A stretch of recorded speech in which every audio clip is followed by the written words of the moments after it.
तो जैसे कि आपको इसके पहले के टॉप 50 जो क्वेश्चन चाहिए तो आप प्ले स्टोर में जाके वहाँ से वो वीडियो को देख सकते हैं। चलिए आते हैं पहले प्रश्न पे। जो पहला प्रश्न हमारे सामने लिखा है वो है आपका, दो नदियों के बीच उपजाऊ भूमि को क्या कहते हैं? तो दो नदियों के बीच की जो उपजाऊ भूमि होती है उसको क्या कहते हैं? तो यहाँ पे थोड़ा सा क्वेश्चन के अंदर ही दे दिया, तो उस भूमि को आप क्या कहते हैं? दोआब कहते हैं। नेक्स्ट, प्रायद्वीपीय भारत की सबसे लंबी नदी कौन सी है? प्रायद्वीपीय भारत की सबसे लंबी नदी कौन सी है? गोदावरी। नेक्स्ट प्रश्न जो आपके सामने स्क्रीन पे दिखाई दे रहा है वह आपसे पूछ रहा है, किस नदी को दक्षिण गंगा कहा जाता है?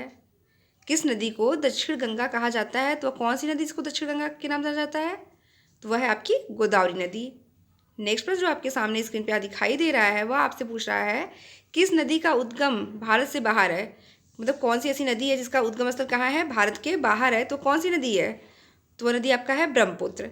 नेक्स्ट, सिंधु नदी कहाँ से निकलती है? यहाँ पे भी देखिए फिर ये क्वेश्चन के बीच में डाल दिया है, 1 मिनट आपका उत्तर ये होगा। तो अगर आपसे कोई पूछता है सिंधु नदी किस पर्वत से निकलती है, तो सिंधु नदी कौन से पर्वत से निकलती है? कैलाश पर्वत से निकलती है। नेक्स्ट, भारत में विभ्रांस घाटी में कौन सी नदियाँ बहती हैं? कौन सी नदियाँ बहती हैं? नर्मदा, ताप्ती और दामोदर। नर्मदा, ताप्ती और दामोदर। नेक्स्ट प्रश्न जो आपकी स्क्रीन पे दिखाई दे रहा है वह आपसे पूछ रहा है, भागीरथी और अलकनंदा का संगम कहाँ है? भागीरथी और अलकनंदा का संगम कहाँ है? तो वह कहाँ पे है? देवप्रयाग में। नेक्स्ट, कौन सी नदी अपनी धारा बदलने के लिए प्रसिद्ध है? मतलब ऐसी कौन सी नदी है जो अपनी धारा को हमेशा परिवर्तित करती रहती है? तो कौन सी नदी है?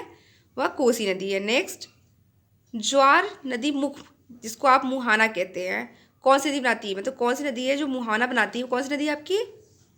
प्रायद्वीपीय भारत की नदी के बारे में पूछा, कौन सी ऐसी नदी है जो ड्रिफ्ट घाटी से होकर गुजरती है, विभ्रंश से होकर गुजरती है, जो ज्वार नदी मुख्य बनाती है? कौन सी नदी है? तो वह है नर्मदा। नेक्स्ट, सतपुड़ा और विद्या के बीच कौन सी नदी बहती है? सतपुड़ा और विद्या के बीच कौन सी नदी बहती है? तो वह नदी कौन सी है? नर्मदा नदी।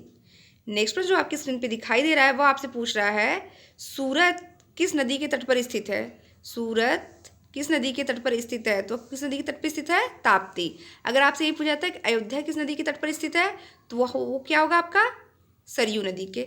अगर आपसे अगर ये पूछता है कि उत्तर प्रदेश में गंगा नदी किस जिले में प्रवेश करती है? उत्तर प्रदेश में जो गंगा नदी आती है तो सबसे पहले किस जिले में प्रवेश करती है? तो वह होगा आपका बिजनौर। नेक्स्ट पर चलिए आपकी स्क्रीन पर जो दिखाई दे रहा है आपसे पूछा, भारत की किस नदी में अंतर्देशीय जल निकासी है? अंतर्देशीय जल निकासी है, कौन सा है वह? लूनी नदी। नेक्स्ट, भारत में कृत्रिम बंदरगाह कौन से हैं?